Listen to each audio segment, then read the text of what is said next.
The crash site in rural Montana looked like nothing more than a meteor impact to the local authorities. Sarah Chen, a xenobiologist working late in her remote research station, knew better. The energy signatures were all wrong, and the metallic debris scattered across the wheat field hummed with an otherworldly resonance. She found him 3 days later.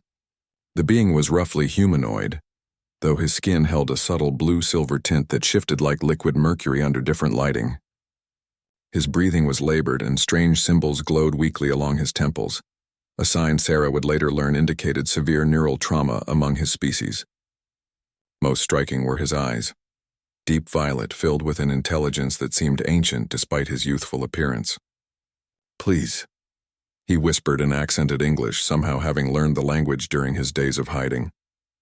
"I mean no harm." Sarah made a decision that would change the course of human history. Instead of reporting the discovery to her government, she brought the injured alien to her research station. She tended to his wounds with improvised medical care, sharing her food and offering the only shelter she could provide, her cramped laboratory converted into a makeshift recovery room. The alien introduced himself as Zeph Har, though he insisted Sarah simply call him Zeph. As weeks passed and his strength returned, he revealed fragments of his story. He was royalty from a distant star system called Vale Thanor, fleeing a coup that had torn his family apart. His escape pod had malfunctioned during a desperate hyperspace jump, stranding him light years from home with no way to contact his people.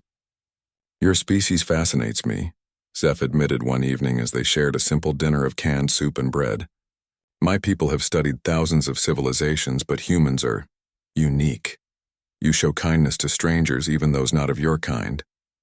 Sarah laughed, stirring her soup. "You obviously haven't met all humans. We're not exactly known for our universal hospitality. But you are," Zeph said quietly. "You found a dying alien and chose compassion over fear, personal risk over personal gain. That speaks to something remarkable in your species." As months turned into a full year, Zeph integrated into Sarah's routine. He proved remarkably helpful, his advanced knowledge allowing him to assist with her research in ways that revolutionized her understanding of xenobiology. More than that, they became friends, then something deeper. Sarah taught him about Earth culture, introduced him to pizza and classic movies, showed him the beauty of Montana's vast skies. In return, Zeph shared stories of distant worlds and technologies that seemed like magic. He helped improve her research equipment with subtle modifications that increased their efficiency tenfold. "My people will come looking eventually," he warned her one day as they watched the sunset paint the mountains orange and gold. "I cannot hide forever." "Will they be angry that I helped you?" Sarah asked. Zeph considered this carefully. "My people value honor above all else. They will judge you by your actions, not your species." The ships arrived on a Tuesday morning, materializing out of empty sky like soap bubbles forming in reverse. Sarah's equipment screamed warnings as massive vessels, each one larger than a city, descended through the atmosphere with impossible grace. The lead ship was a work of art, flowing curves of what looked like crystallized starlight, radiating power that made the air itself hum. Military jets scrambled from nearby bases, but the alien vessels ignored them completely. Instead, they maintained position directly above Sarah's research station. A beam of soft light descended and figures materialized within it. They were similar to Zeph, but taller, more regal, wearing armor that seemed forged from condensed galaxies. The leader removed her helmet, revealing features that could only belong to royalty. Sharp, elegant, with the same violet eyes as Zeph. "Sister," Zeph said softly, stepping forward. "Brother." The alien queen's voice carried the weight of worlds. "We have searched every system for you. When we finally detected your neural signature, we prepared for war, assuming your captors would demand ransom or worse." She turned to Sarah, who stood frozen beside her humble research station, feeling very small under the gaze of an interstellar monarch. "Instead," the queen continued, "we find you have been cared for? By this human?" Sarah found her voice. "I helped him because he needed help. Anyone would have—" "No," the queen interrupted, her tone sharp but not unkind. "Anyone would not have. My brother has told us everything through the neural link. Your selflessness, your protection of his identity, your refusal to exploit his knowledge for personal advancement." The Queen stepped closer to Sarah, towering over the human scientist. In our culture, such honor debts cannot go unpaid. You preserved the life of royalty with no expectation of reward.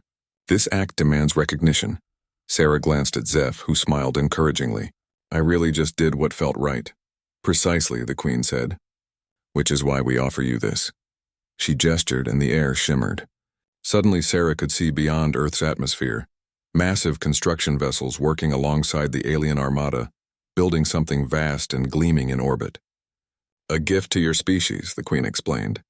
Medical technology that will extend human lifespans by centuries. Clean energy systems that will power your world for millennia. Defense networks that will protect Earth from future threats. Agricultural innovations that will end hunger. Sarah's legs went weak. That's too much. I just helped one person. One person who matters to us beyond measure, the Queen replied. And your assistance revealed something we had not expected to find in this galaxy.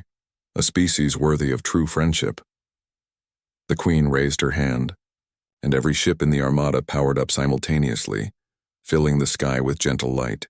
Today, humanity joins the Vale Thanor Protectorate, not as subjects or servants, but as honored allies. Your Prince Zephyr will serve as the first human-alien ambassador if you both wish it. Sarah looked at Zeph, who nodded enthusiastically. She thought of all the possibilities.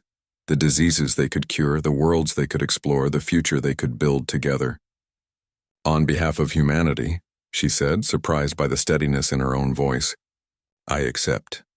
As alien technology began its descent to Earth, Sarah realized that sometimes the smallest acts of kindness could echo across the stars. She had offered shelter to one lost soul, and in return her entire species had found its place among the cosmos. The age of humanity had truly begun,